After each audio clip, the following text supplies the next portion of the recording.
All right. So hopefully that video helped to illustrate the human mind is designed to look for the regularities in the language, the sounds in the language, and things like that.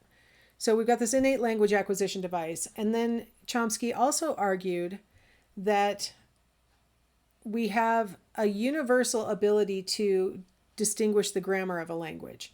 He's not trying to say that grammar is universal. He's saying the ability to detect grammar is a universal ability, that all babies are born with it. So it's in an innate preparedness to learn language rules. Our brains are designed and primed for it. If you've ever learned a second language and we're learning the rules of the language, you may have had this moment like I had when I was studying Spanish, when I said, how come in English we don't have to do this kind of conjugation of verbs? And my Spanish teacher said, you do. And I'm like, wait, we have different words for it, right? We have go and went, and we just have different words for it. And she goes, that's because you conjugated it. I'm like, wait, what? You're blowing my mind. Hold on, I applied rules to this language. What are you talking about? When it's your native language, you don't necessarily feel like you're applying rules. You're just speaking, right? It really becomes clear that there are rules to languages when you try and learn another language. That really reveals things. One of the things that you see with children is that they are satisfied with just rough approximations of grammatical rules. And you see this all around the world, that children will speak in ways that are not grammatically perfectly correct, but they're, if they're getting their meaning across, they're okay with getting, close enough to get their meaning across. So they don't master utterances before moving on. You don't see a baby say, okay, I'm going to correctly pronounce all the one words that I know how to say before I move into a 2-word stage. They just keep moving on. Now we can say that a person has achieved linguistic competence when they have the ability to produce novel utterances, understand novel utterances like that. We would say that's a person with linguistic competence.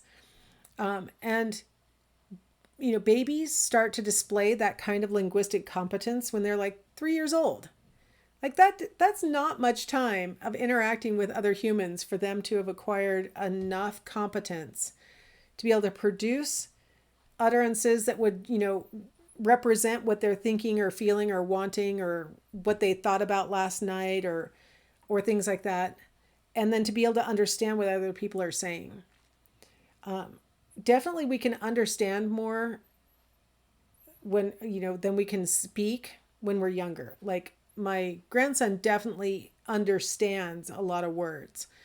He doesn't produce as many, but he understands. And so he's on the road, right? Like you understand more than you can produce. And then ultimately you get to the point where you can produce as much as you can understand. According to Chomsky, thanks to this universal grammar system, the way that children learn a language is systematic and it's creative. Like you can see this language acquisition going in a very distinct pattern that we've been talking about so far in this chapter, because their language learning is systematic. They build on what they already know. They also, it's creative. It allows the child to express themselves. And so that's why they really, pursue this. Their language learning is rule governed. Like they are figuring out the system, what words can go together, those kinds of things. And then because they follow the rules, you end up with a language that's infinitely adaptable, and you can make all these novel phrases and all these novel ideas. So now I don't expect you to actually remember this because I would call it impossible. Let's say I said to you, remember these numbers. You'd be like, that's impossible. But if I said to you, learn these numbers, if you look at it for a second, you're going to say, oh, I see the pattern, right? 3 times 9 is 27. 9 times 9 is 81. I guess we could say 3 times 3 is 9. 3 times 9 is 27. I'm sorry, I jumped into the middle of the pattern there. 9 times 9 is 81, right? So if you start going all I have to remember is the rule. And then you could go on literally to infinity. If I made you sit there for the rest of all eternity computing it out, you could go on forever. with that, now that you know the rules. And that's what is so freeing about having rules in a language, right? Is that now that you know what the rules are, I put ed on the end of a past tense verb, or I put an s on the end of something that I want to pluralize, or I put est on the end of something that I want to say is, the superlative. Once you know what the rules are, you can just start going. And that's the beauty. It feels like rules would be constricting, but it turns out that once the rule is recognized, infinite combinations are possible. So here's how a simple language device would make a sentence. So we've got 6 columns. The rule is you have to pick one word from each column and you'll have a sentence. So you might say, okay, I'm going to pick without warning, a few, Harry, octogenarians ran through the tunnel. And we have a sentence. And as long as you follow the rule, you will always have a sentence. You'll always have a coherent sentence as long as you follow the rule. So it's one rule.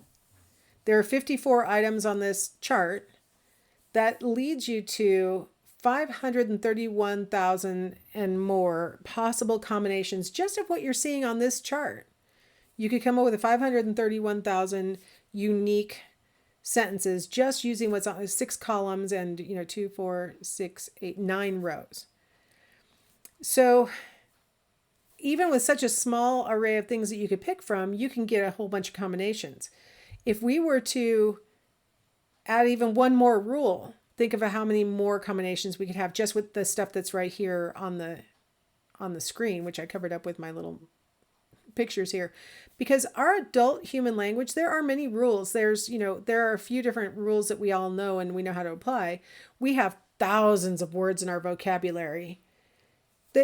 For all intents and purposes, there's no way of measuring all the things you could say and have them be grammatically correct sentences based on these rules and on all the words so the presence of rules actually expands the ability to produce language.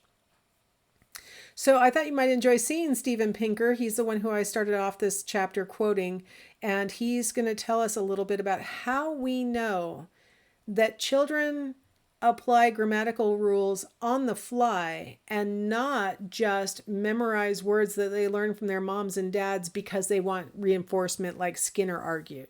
So Pinker will explain how we know that. I'll see you on the other side.